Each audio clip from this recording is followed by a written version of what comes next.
नमस्कार, मी सोनल होम किचनमध्ये आपले स्वागत आहे। रोज रोज तेच खाऊन कंटाळा येतो।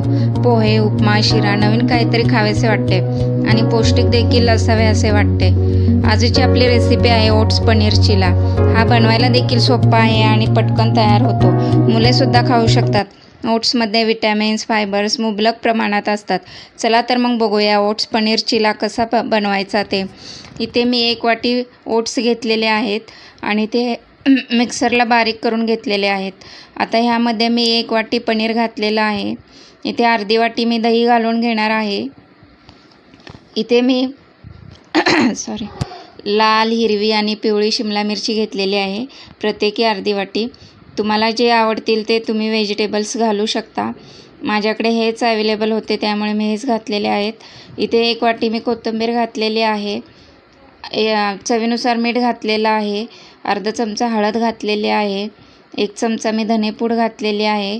1 चमचा मी जिरेपूड घातलेली आहे आणि 1 चमचा मी गरम मसाला घातलेला आहे। आता ह्यामध्ये मी 1 वाटी पाणी घालणार आहे। इथे मी पहिल्यांदा अर्धीच वाटी पाणी घालणार आहे। हे सर्व व्हेजिटेबल्स आपण मिक्स करून घेणार आहोत आणि नंतर राहिलेलं पाणी घालून घेणार आहोत। अशा पद्धतीने आपले मिक्स झालेलं आहे। आता इथे मी राहिलेलं पाणी घालून घेणार आहे आणि परत मिक्स करणार आहे आणि हे 15 मिनिटांसाठी असंच ठेवायचं आहे मेल्ट होण्यासाठी। इथे मी 1 चमचा हिरव्या मिरचीचं वाटण घातलेलं आहे। मी मगाशी घालायला विसरली होती त्यामुळे मी आत्ता घालत आहे। इथे मी लसूण, अद्रक आणि हिरव्या मिरच्या आणि कोथिंबीर ह्याची मी पेस्ट केलेली होती ती घालून घेतलेली आहे। आता मी पॅन गरम करायला ठेवणार आहे। पॅन गरम करायला ठेवलेला आहे। ह्यामध्ये मी 1 चमचा जिरे घातलेला आहे आणि ह्यामध्ये मी लसूण पाकळ्या घातलेल्या आहेत। आपण टोमॅटो चटणी बनवणार आहोत ओट्स चिल्याबरोबर ती खाण्यासाठी। खूप छान अशी टोमॅटो चटणी लागते ओट्स चिलासोबत खाण्यासाठी। चला तर मग बघूयात। इथे मी 3 लाल मिरच्या घातलेल्या आहेत। आता हे सर्व भाजून झालेलं आहे आपलं। आता ह्यामध्ये मी हळद घातलेली आहे अर्धा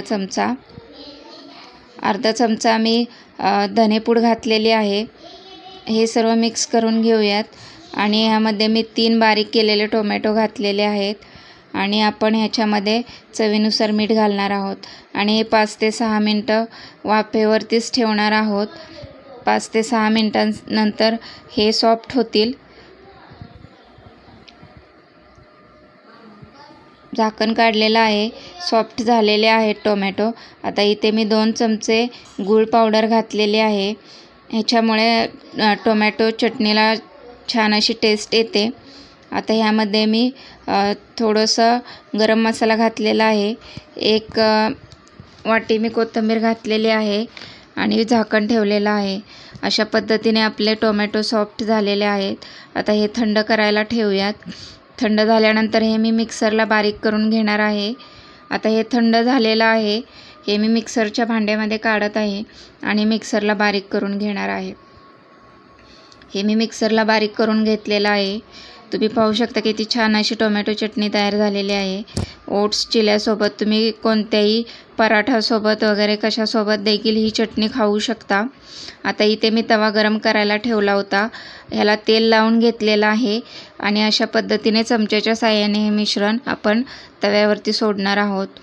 अशा पद्धतीने तेल साईटून सोडणार आहोत, त्यामुळे आपलं हे मिश्रण चिटकू नये तव्याला। त्यामुळे अशा पद्धतीने दोन्ही साईटून भाजून घ्यायच्या, छान अशा खरपूस भाजायच्या, त्यामुळे छान असे चिला तयार होतात आणि पनीर ओट्स चिला खूप छान अशा लागतात।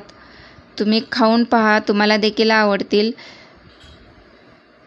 आणि मुलांच्या टिफिनला देखील देऊ शकता। मुलांना देखील आवडतात खूप खायला, छान अशा लागतात। अशा पद्धतीने दोन्ही साईटून भाजून घ्यायच्या।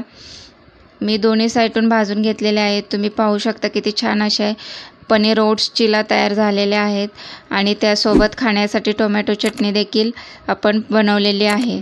नक्की ट्राय करा, तुम्हाला देखील आवडेल।